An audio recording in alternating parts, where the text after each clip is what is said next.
السلام علیکم۔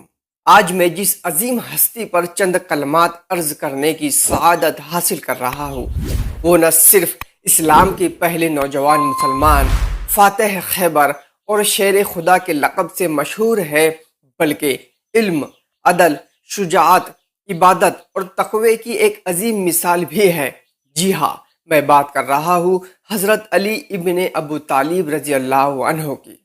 حضرت علی وہ عظیم شخصیت ہے جنہوں نے آنکھیں وہاں کھلی جہاں خانہ کعبہ تھا، اور جنہوں نے اپنی آخری سانس مسجد کوفہ میں نماز کی حالت میں لی۔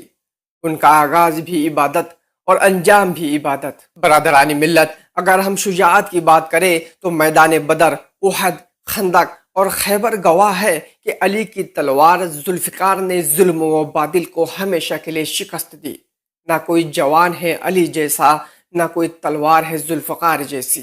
دوستو، حضرت علی علم کا وہ خزانہ تھے جو قیامت تک انسانیت کے لیے مشعل راہ رہے گی۔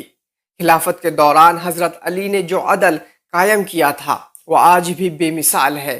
آج بھی حضرت علی کی سیرت، حکمرانی، عدل، اخلاق اور روحانیت سے درس حاصل کیا جاتا ہے۔ محترم دوستو، حضرت علی کی زندگی ہمارے لیے ایک مثال ہے۔ اگر ہم ان کے راستے پر چلے تو معاشرے سے ظلم و جہالت اور بے انصافی ختم ہو سکتی ہے۔ ان کا کردار ہمیں سچ بولنے، عدل کرنے اور اللہ سے ڈرنے کا سبق دیتا ہے۔